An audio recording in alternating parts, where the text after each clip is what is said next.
Hello hello hello hello hello hello hello hello. नमस्कार, मैं हूं देव कुमार मलिक, DK मलिक।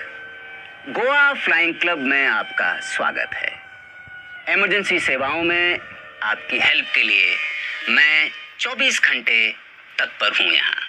अरे इमरजेंसी में किस कछुओं को बिठा के रखा है यार? क्या स्लो है यार? नहीं, आप मुझे ये बताइए कि आपकी प्रॉब्लम क्या है? अरे हम एक प्राइवेट हवाई जहाज में हैं। इसका पायलट बेहोश हो चुका है, हम क्या करें? अरे तो भाई फिर प्लेन कौन उड़ा रहा है? मैं उड़ा रहा हूँ, बमन बमन। हाँ तो बमन बमन। मेरा नाम एक बार बमन है। हाँ तो एक बार बमन। आपने इससे पहले कभी प्लेन उड़ाया है? अरे इसने मक्खी तक नहीं उड़ाई आज तक। आप प्लेन को नीचे उतारने के बारे में बताइए ना।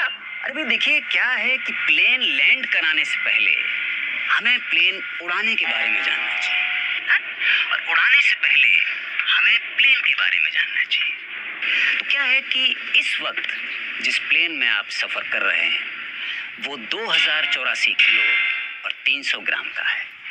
पिस्टन टेक्नोलॉजी, 2 प्रोपेलर और 2 पायलट कंट्रोल वाला एक प्राइवेट प्लेन है। 2 इंजन, 2 फैन और पहिए 3। अरे नीचे कैसे उतरे? एक इमरजेंसी उतरने के लिए 2 द्वार है। और कुल मिलाकर बात ये, बकवास बंद कर। अब नीचे कैसे उतरना है वो बता जल्दी। अरे भाई जल्दी का काम शैतान का होता है, इंसानों को धैर्य रखना चाहिए। अभी आप अपने एकदम ठीक सामने देखिए, आपको क्या दिखाई दे रहा है? मौत! नहीं, मौत से पहले आपके सामने एक बड़ा सा गोल व्हील है। हाँ, है। व्हील के साइड में एक रेड बटन है। दबा दिया, आगे बोलो। नहीं दबाना था। हाँ? वो बटन दबाने से मेन इंजन बंद हो जाता है। ठीक से सुनता नहीं यार। अब कुल मिलाकर बात यह है कि आपका मेन इंजन बंद है और दूसरा इंजन चालू है। Thank God, दूसरा इंजन चालू है। नहीं, इंजन चालू है मतलब कंपनी का नहीं है, चालू क्वालिटी का है। फिलहाल चालू है मतलब चल रहा है, मगर कब तक चलेगा इसकी गारंटी नहीं है। खुदा!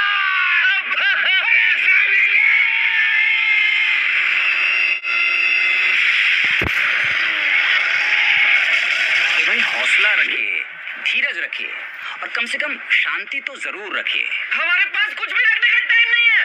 ओके, अभी आप एक काम कीजिए, फ्यूल मीटर पर इंडिकेशन देखिए। थैंक गॉड, यहाँ पे रेड लाइट चालू है। मतलब आपका फ्यूल भी खत्म होने वाला है। क्या? अब हम क्या करें? अब आप मेरे साथ साथ दोहराइए। क्या?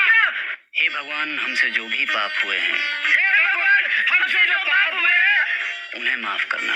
उन्हें माफ कर दो। हम तेरी शरण में आ रहे हैं। हम तुम्हारी शरण। चुप, हम मरने नहीं चाहते भाई। चाहो न चाहो एक दिन सभी को मरना है, क्योंकि मौत एक ऐसी सच्चाई है जो हमसे कभी दूर नहीं रहती। इंसान बेखबर रहता है और मौत पल पल उसके